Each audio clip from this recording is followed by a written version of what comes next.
mean, yeah. They tried to like wean off Goku, but then they were like, no, Goku's cool. Why didn't they just stick with Gohan? Gohan was so cool. It wound up being, I think it was like management interference actually. Really? Yeah, because it, you know, that's why Gohan wound up looking so stupid after they hyped up his ultimate form, right? Yeah. And then it's just like he comes out, he does absolutely nothing, So and needs to get saved by Goku. What happens is... You're saying his ultimate form is like when he fights Super Buu, right? Yeah. And then they hype up like, but they spend freaking like 10, 15 episodes just hit like him making Gohan reach full form. Yeah. And then he shows up and does nothing. Like they planned on him being the guy who wins, and then I think the management stepped in and was like, no, it should be Goku. No, it was Toriyama. Yeah. Well, I think Toriyama's bosses heavily pressured him. I think he said I couldn't make him the main character. Because after Cell Saga, he was supposed to be. Right. And then like there's this whole episode where they have all like these like, you know, the pictures of like the you know how Gohan like stands right now next to Buu, like this. Yeah. That's like the exact same way like Goku stood like next to Frieza. And, like okay. it was supposed to be all the same, and then Toriyama was like, never mind. Yeah. And now I just hated it. That was so stupid. It was so stupid. Yeah. Buu Saga got dumb at the end. I thought it started off amazing. That was like my favorite one at the beginning. Buu Saga? Yeah. I think he was the coolest villain in Dragon Ball Z. Definitely. Because he was also the first, when I started watching Dragon Ball Z on Cartoon Network, they were in the Buu Saga. Yeah. So, and I thought it was awesome.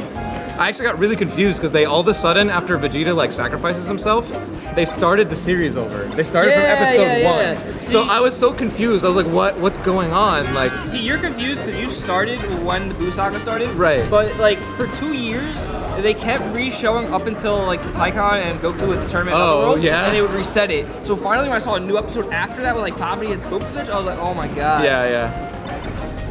That's crazy. But I think they finished like Dragon Ball Z in like the 90s.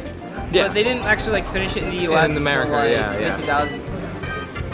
Well, I remember I had a Korean friend in like 4th grade, and he told me about GT before GT came out, and it like blew my mind. I was like, wait, there's more Dragon Ball? I was a little bit bummed about it because I liked the very last episode of Z. It was the best ending of any of the series, but the rest of it just wasn't good. Yeah. Well, I was like, I thought I was gonna pick up where you see. You mean? I thought you meant the ending of GT. No, I didn't see the ending of GT. The ending of GT was actually I got emotional, dude. Really? It was like the best ending of any of the series, but the rest of the series like wasn't that great. Anyway, back to the match. Oh shit, Jamon's playing Billy Boy. Yeah. Oh. If Jamon gets this edge guard, then he's in it. If not, then he's not. So Billy Boy's been kind of doing pretty well in this head-to-head recently, right? Yeah, no, Jamon's been bad against every Fox here. Really? I mean, he loses to Thomas, to Billy Boy, and I think even Michael's Fox beats him. Yeah. Pretty bad. So yeah, he does not like fighting Fox. Why do you think he doesn't switch then? Do you think it's the character, or do you think he's just bad against Fox? Well, I think he's just bad against Fox. Obviously, there are Sheiks that can beat all of the Foxes that go here, right? So it's not the character. I mean, he has. I mean, Jerome went through phases where he was switching characters, right? But I think at the end of the day, he had no more success with any other character. So it was just like, Sheik is his best character, and he's just going to play Sheik, and he's going to learn it with Sheik.